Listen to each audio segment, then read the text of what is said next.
CBFC यानी central board of film certification, बोलचाल की भाषा में इसे सेंसर बोर्ड भी कहते हैं, जिसका काम फिल्मों टेलीविजन शोज के ऐसे हिस्सों पर कैची चलाना है जो समाज तक नहीं पहुंचना चाहिए। मोटे तौर पर देशद्रोह, आतंकवाद के साथ साथ अश्लीलता फैलाने वाली भावनाएं या तस्वीरों पर सेंसर बोर्ड की कैची चलती है।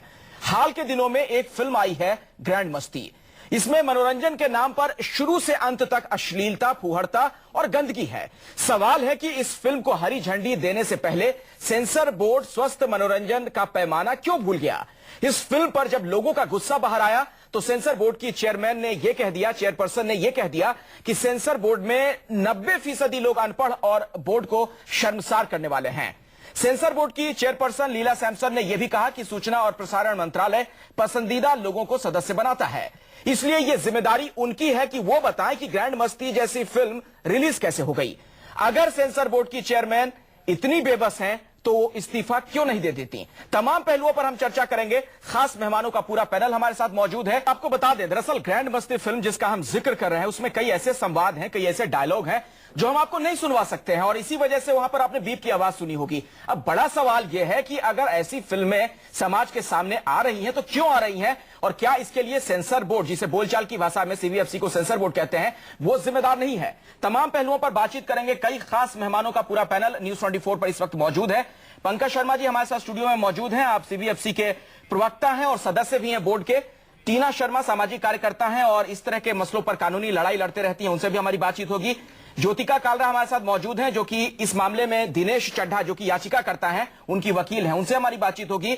शालिनी चौहान और आशा परांजे भी हमारे साथ जुड़ रही हैं, उनसे भी हम बात करेंगे। आपको बता दें ये दोनों भी बोर्ड की मेंबर हैं और इन्होंने बाकायदा एक लीगल नोटिस लीला सैमसन को भेजा है, जो बातें उन्होंने कही हैं उससे नाराज होकर। हमारे साथ ब्रिजमोहन शर्मा और मनोज दुबे जुड़ रहे हैं, उनसे भी बातचीत हमारी होगी। लेकिन पंकज शर्मा जी, शुरुआत आपसे करना चाहूंगा। ग्रैंड मस्ती जैसी फिल्म जिसमें तमाम फुहर संवाद है, अश्लीलता है, कैसे लोगों तक पहुंच जाती है, क्यों पास कर देता है सेंसर बोर्ड? देखिए, बहुत कम लोगों को शायद ये जानकारी है जी कि सीबीएफसी के 9 क्षेत्रीय कार्यालय हैं और उन रीजनल ऑफिसेस से 9 रीजनल एडवाइजरी पैनल जुड़ी हैं। जो रीजनल एडवाइजरी पैनल के मेंबर्स होते हैं, सबसे पहले कोई भी फिल्म सबमिट होती है तो सर्टिफिकेशन के लिए वो लोग उसको देखते हैं। 4 लोगों को उसमें शामिल किया जाता है पैनल में से, और क्षेत्रीय अधिकारी या सहायक क्षेत्रीय अधिकारी जो भी उसके लिए एंटाइटल्ड हैं देखने के लिए, वो होते हैं, जिसको कहते हैं एग्जामिनिंग कमेटी। अगर उस एग्जामिनिंग कमेटी ने किसी भी फिल्म को पूरी सहमति के साथ सर्वसम्मति से कोई सर्टिफिकेट दे दिया, यूए या ए, तो वो मामला वहीं खत्म हो जाता है और वो फिल्म प्रमाणित हो जाती है। अगर उस समिति में जो सदस्य हैं उनमें आपस में कोई असहमति है जी, तब वो फिल्म रिवाइजिंग कमेटी को, आप लोग की कोई भूमिका नहीं है, चेयरपर्सन की कोई भूमिका नहीं, तब आती है वो भूमिका जब रिवाइजिंग कमेटी को फिल्म रेफर हो तो सेंट्रल बोर्ड का एक सदस्य उस पैनल को चेयर करता है जो रिवाइजिंग कमेटी सो मोट एक्शन नहीं ले सकते कि आप उस फिल्म को मंगवाएं देखने के लिए अगर आप लोगों के पास इस तरह की सूचनाएं आ रही हैं? जब तक उस बुनियादी समिति में आपस में सर्टिफिकेशन को लेकर कोई असहमति न हो तब तक रिवाइजिंग कमेटी में नहीं आएगी, और जब तक रिवाइजिंग कमेटी में नहीं आएगी तब तक सेंट्रल बोर्ड का कोई सदस्य उसको नहीं देखता है। लेकिन इसका मतलब ये नहीं है कि मैं ये कहना चाहता हूं कि ग्रैंड मस्ती को जो प्रमाणित किया गया वो ठीक किया गया। मैं आपको बताना चाहता हूं कि बावजूद इसके कि ग्रैंड मस्ती को ए सर्टिफिकेट दिया गया है, मैं खुद ये मानता हूं कि उस फिल्म में बहुत से संवाद ऐसे हैं, बहुत सी चीजें ऐसी हैं जो ए सर्टिफिकेट के बावजूद उसमें नहीं होनी चाहिए। मैं समझ गया, दोबारा आऊंगा सर आपके पास। टीना शर्मा जी, चूंकि न सिर्फ ये फिल्म बल्कि इसके पहले भी कई फिल्मों को लेकर आप कानूनी लड़ाई लड़ती रही हैं, उसमें अश्लीलता या संवादों को लेकर, मेरा आपसे सवाल है कि अगर सीबीएफसी की चेयरपर्सन सिर्फ इतना कह दें कि 90% लोग अनपढ़ हैं, वो बोर्ड को शर्मसार करते हैं, इतने भर से उनकी जिम्मेदारी खत्म हो जाती है, क्या वो पल्ला झाड़ सकती हैं? देखिए, सीबीएफसी चेयरपर्सन की जितनी पावर्स हैं वो 2011 में अप्रैल में जो है सीईओ को ट्रांसफर कर दी जाती है मिनिस्ट्री से। सीबीएफसी की जो चेयरपर्सन है उनकी सिर्फ एक्ट की पावर्स हैं, सिर्फ जो एक्ट में पावर्स है उसको वो एक्सरसाइज करती है, क्योंकि वो ट्रांसफर नहीं कर सकती मिनिस्ट्री, वो एक कॉन्स्टिट्यूशनल हिसाब किताब है। इसमें ऑफ कोर्स नहीं जिम्मेदारी पूरी हो जाती, बट मैं इसमें कहना चाहूंगी कि मैं जब अब तक जो हमने केसेस किए हैं, अभी रिसेंट केस में जो मैंने अभी रिसेंट दिल्ली हाई कोर्ट में डाला है, उसमें 9 अक्टूबर की अगली डेट लगी है और उसमें नोटिस हुआ है सेंसर बोर्ड को, यूनियन ऑफ इंडिया को। हमने सीबीएफसी की सीबीआई इंक्वायरी मांगी है। हमने सीबीआई इंक्वायरी मांगी है क्योंकि इसमें प्रोड्यूसर्स के साथ बहुत बड़ा नेक्सस है। पिक एंड चूज करके मूवीज को 12 बजे दिन में मूवी आती है, बहुत गंभीर आरोप है। मैं इसकी गंभीरता जानती हूँ। हमने सीबीआई इंक्वायरी मांगी है, न्यूज़पेपर्स में रिपोर्ट हुआ है, आप देखना चाहें तो देख सकते हैं। 2 हफ्ते में इनको 7 सितंबर को हमने मूवी डाली थी, 7 अगस्त को मूवी डाली थी, 21 अगस्त तक इनको जवाब देना था यूनियन ऑफ इंडिया को। यूनियन ऑफ इंडिया ने 21 अगस्त तक, आज तक हमारे पास कोई जवाब नहीं है और 9 अक्टूबर की अगली डेट हमारी लगी है और हमने उसमें प्रूफ दिए हैं।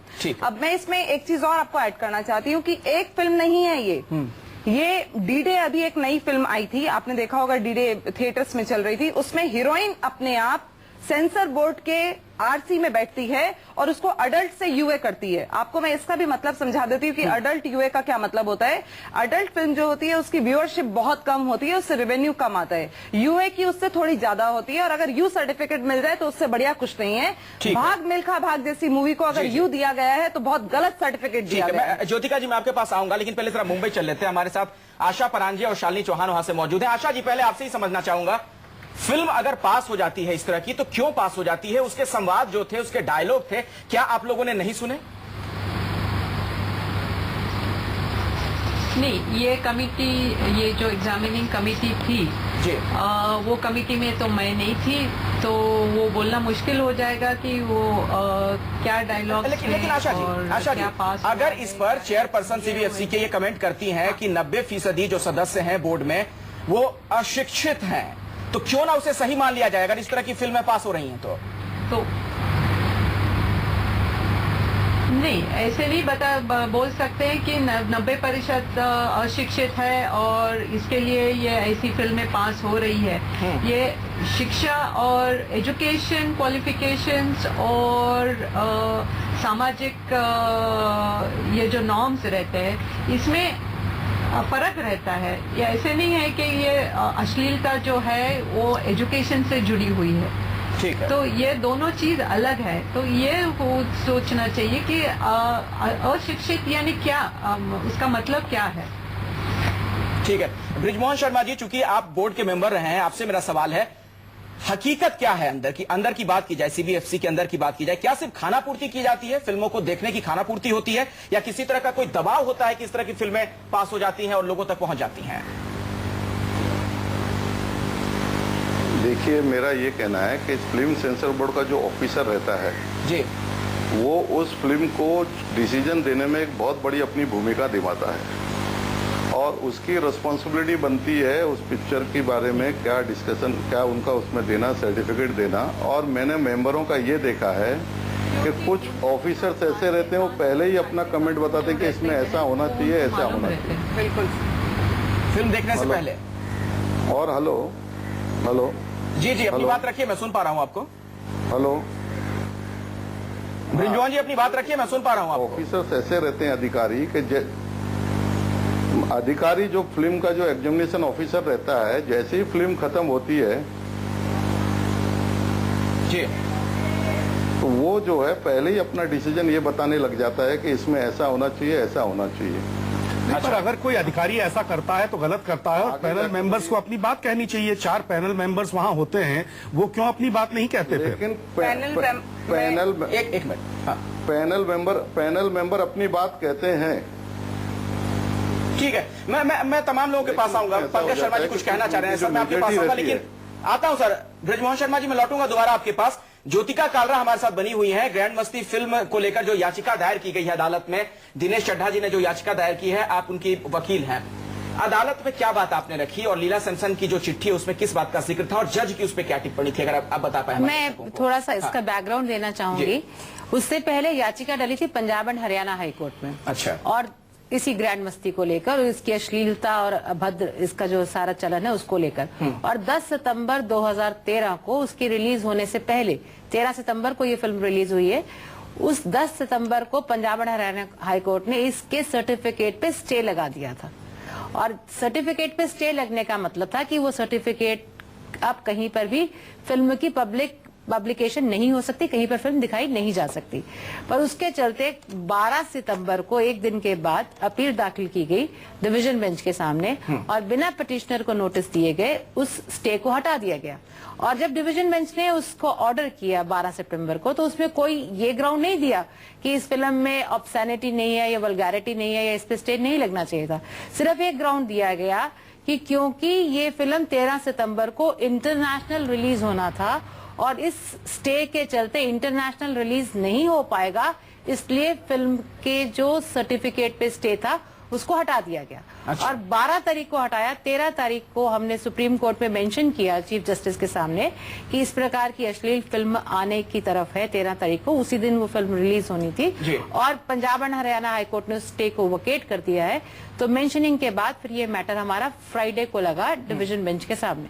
और उससे पहले एक रिट पिटीशन डाली गई थी इसी ग्रैंड अदालत में। क्या हुआ था वो अगर संक्षिप्त में बता। मैं उसी पॉइंट पर आ रही हूँ कि उससे पहले एक रिट पिटीशन डाली गई थी जिसको कि विड्रॉ किया गया था इसी पॉइंट के चलते, क्योंकि central board of film certification की जो चेयरपर्सन है उनके पास रिवीजन की पावर है, उसको पावर है और वो उसको री एग्जामिन करेंगे कि सर्टिफिकेट ठीक जारी हुआ कि नहीं। तो मैंने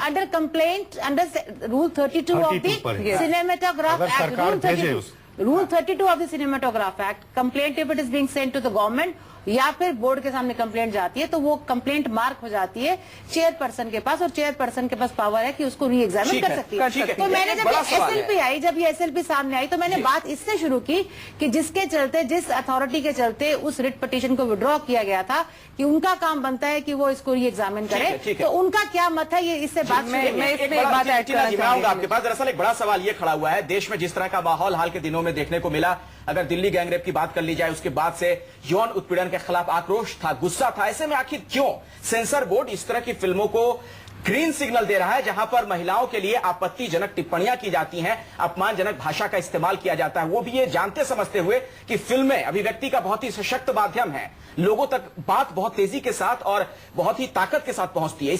एक ऐसे वक्त में जब पूरा देश महिलाओं के खिलाफ अपराध को लेकर आक्रोशित है, गुस्से में है, वैसे में ग्रैंड मस्ती जैसी फिल्में कैसे रिलीज हो जाती हैं? वो फिल्म जिसमें महिलाओं को सिर्फ और सिर्फ कमोडिटी के तौर पर दिखाने की कोशिश की गई है। कई सवाल हैं, उन सवालों पर हम बातचीत करेंगे, लेकिन पहले ब्रिजमोहन शर्मा जी, आपका मैं रुख करना चाहूंगा क्योंकि आप इसके मेंबर रहे हैं इस बोर्ड के। जरा ये बताइए, लीला सनसन के शब्दों में अगर मैं बात करूं, क्या 90% लोग वहां पर अनपढ़ हैं, गंवार हैं, इसलिए ऐसी फिल्में पास हो जाती हैं या वजह कुछ और है? नहीं, मैं इनकी बात को पूरी तरह से पूरी खारिज करता हूं। ऐसा नहीं है। 90% लोग जो भी हैं उसमें डॉक्टर हैं, चार्टर्ड अकाउंटेंट हैं, एडवोकेट हैं, जर्नलिस्ट से जुड़े लोग हैं जी। और रही बात लीला सैमसन जी की कि जब से वो चेयरपर्सन बनी है उस समय मैं वहां मेंबर था,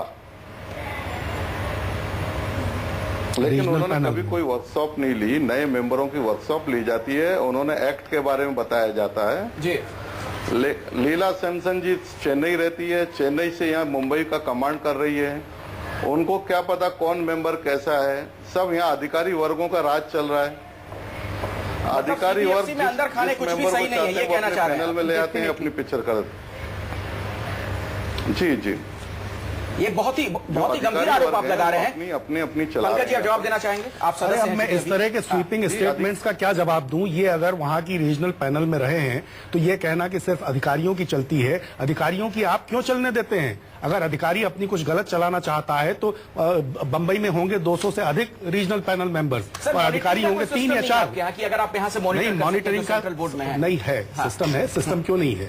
लेकिन आज ये बात ये कह रहे हैं कि क्या इन्होंने अपने कार्यकाल के दौरान इस तरह की कोई शिकायत की कि अधिकारी हमारी नहीं चलने देते हैं और अधिकारी अपनी चलाते हैं? तो इस तरह खाली हर चीज सीबीएफसी पे डाल देना ये ठीक नहीं है। सर, मैं ठीक है। ऐसे में सवाल है, टीना शर्मा से इसका जवाब के लिए रुकना पड़ेगा। क्या राजनीतिक यहाँ पर पोस्टिंग है, तमाम लोगों को रखा जाता है पॉलिटिकल पार्टीज की तरफ से, उनके नुमाइंदे वहां पर होते हैं, एक ये बड़ी वजह है? उनके टैलेंट को अहमियत नहीं दी जाती है कि क्या वो फिल्मों की समझ रखते हैं या नहीं?